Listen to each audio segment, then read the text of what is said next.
सदियों पहले एक छोटे से शहर में एक पीर साहब रहते थे। पूरे इलाके में उनकी दानी और इंसाफ के लिए बहुत मशहूरी थी। लोग दूर दूर से अपनी मुश्किलें लेकर उनके पास आते। पीर साहब हर समस्या को बड़ी समझदारी और धैर्य से सुनते। लोग सोचते थे कि शायद उनके पास कोई जादुई ताकत है, लेकिन असल में उनकी ताकत उनका इल्म और गहन सोच थी। एक दिन चार दोस्त साल भर की कमाई लेकर अपने गांव जा रहे थे। उनके पास पैदल जाने के अलावा कोई साधन नहीं था। वे अपने सामान को लेकर चिंतित थे। उनमें से एक ने कहा, दोस्तों, अगर हम सामान अलग अलग रखेंगे तो चोरी का खतरा रहेगा। क्यों ना इसे एक ही थैली में रखें और जब गांव पहुंचे तब अपना अपना हिस्सा निकाल लें। बाकी तीनों ने सहमति दे दी और उन्होंने सारी कमाई एक थैली में रख दी। रास्ते में जब रात हो गई तो उन्हें एक तन्हा बुजुर्ग आदमी का घर दिखाई दिया। वे रात गुजारने के लिए उसके घर गए और थैली उसे सौंप दी। उन्होंने कहा, चाचा, इस थैली में हमारी साल भर की कमाई है। इसे तब तक किसी को मत देना जब तक हम चारों साथ नहीं आए।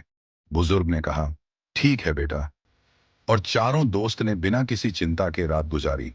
सुबह होते ही एक चालाक आदमी ने सोचा कि बुजुर्ग आदमी की मदद की जाए। उसने तीनों दोस्तों को मनाकर खेतों में काम करने भेज दिया और खुद पानी लेने का बहाना बनाकर थैली लेकर भाग गया।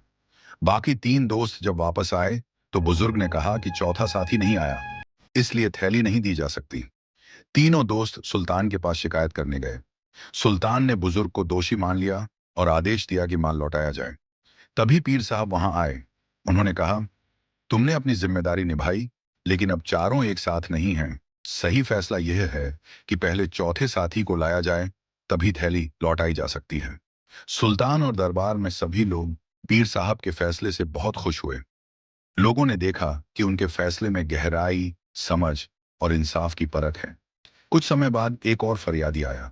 उसने बताया कि उसने अपने शहर से दूर तिजारत के लिए कर्ज लिया था। कर्ज लेने के लिए उसे अपनी बीवी को शेठ अब्दुल करीम के पास गिरवी रखना पड़ा। बाद में उसने शहर लौटकर कर्ज चुकाने की कोशिश की, लेकिन शेठ ने कहा कि उसकी बीवी मर चुकी है। फरियादी को यकीन नहीं था, इसलिए उसने पीर साहब से इंसाफ मांगा।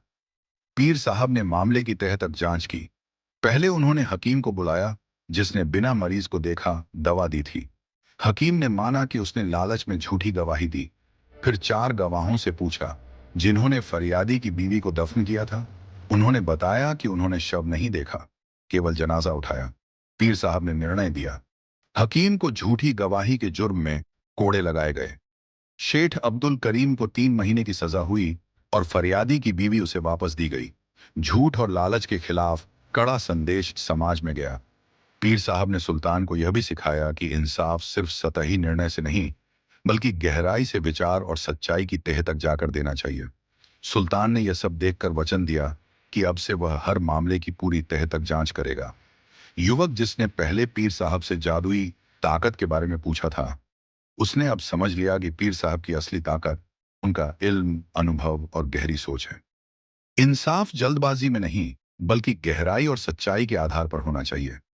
लालच और झूठ के खिलाफ कड़ा कदम उठाना जरूरी है। हर निर्णय लेने से पहले पूरी परिस्थिति को समझना ही असली बुद्धिमानी है।